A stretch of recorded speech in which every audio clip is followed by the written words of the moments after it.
exactly halfway to Bucha.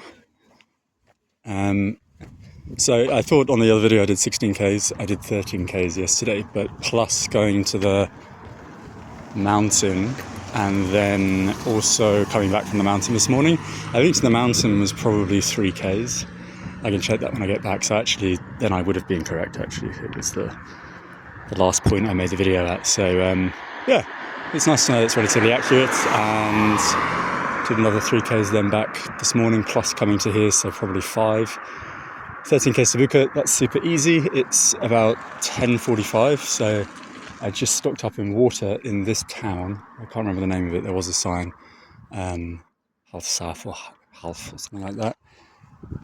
And yeah, there was a little shop run by guys from Kerala. Everyone in Oman seems to be from Kerala. I think they definitely handpick people based on where they're from during their visa application. But that is because Kerala is regarded, I think as far as most are aware, as the most affluent part of India. Everyone seems to be very nice actually from Kerala.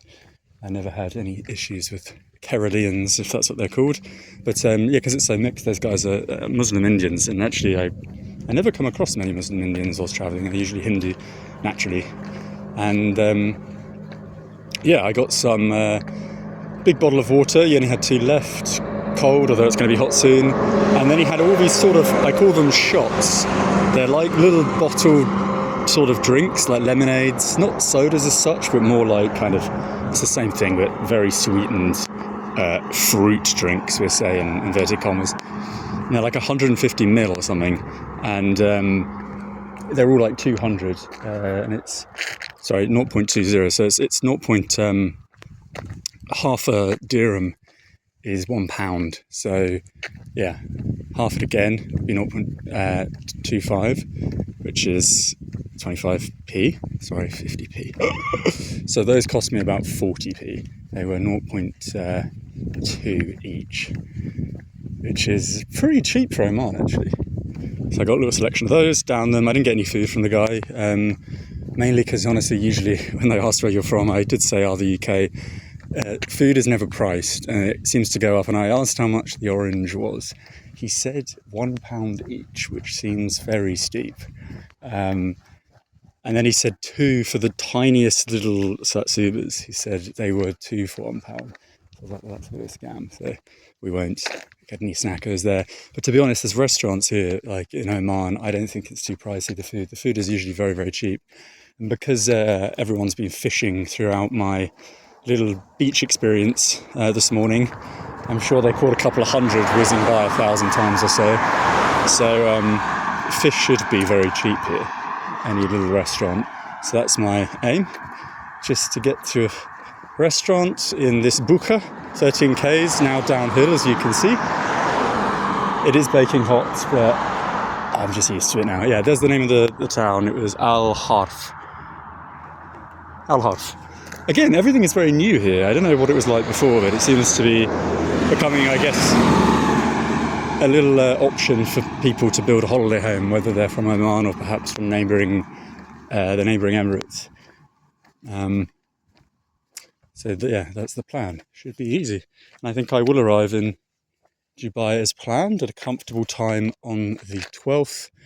Do a night in a hotel, which is going to be so overpriced. I've already looked. I mean, I was staying in the UAE in and around COVID, so it wasn't very representative of the normal prices, but I was literally paying such good rates, like £25-30 a night for big 4-star hotels like the Wyndham and such, which is also what I've paid in Qatar since very recently, because Qatar is very cheap for accommodation, good quality hotels.